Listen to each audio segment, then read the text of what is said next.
حضور جو میری غلط فہمی ہے یا کسی حد تک درست ہے کہ سارے قرآن کریم میں میرے خیال میں جنت میں یہ تو کہا گیا ہے کہ مردوں کے لیے ایسی ایسی حور مقصورات ہوں گی، بڑی آنکھیں والی ہوں گی اور خوبصورت. روح کی جنس کیا ہوگی؟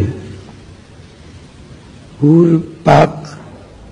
روح کی جنس کیا ہوگی؟ مذکر ہوگی یا مؤنث ہوگی؟ مجھے تو نہیں پتا. مجھے تو نہیں پتا حضور. آپ کو نہیں پتا؟ قرآن کریم فرماتا ہے یا ایتھا النفس المطمئنہ ارجعی الی ربک راضیۃ مرضیہ. اے نفس مطمئنہ، اور خطاب مؤنث کو ہے، تو اپنے نفس اپنے خدا کی طرف راضیہ مرضیہ، یہ بھی عورتوں والے الخطابات ہیں. تو راضیہ مرضیہ اپنے رب کی طرف لوٹا. تو اب بتائیں روح کی کیا جنس ہے؟ روح کی مؤنث جنس ہے، مؤنث بنی.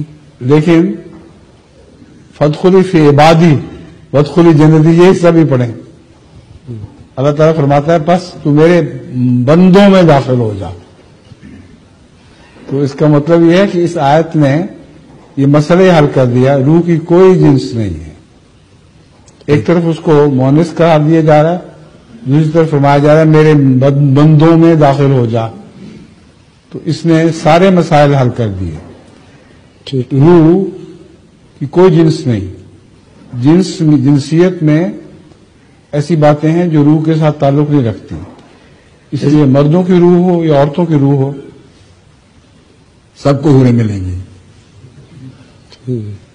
عورتوں کو بھی حوریں ملیں گی.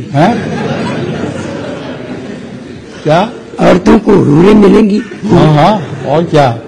وہ بھی جب روح جنس ہی کوئی نہیں ہوگی تو پھر حور سے مراد بھی عورت نہیں ہے. آپ پتہ نہیں کن خوابوں میں بیٹھے ہوئے.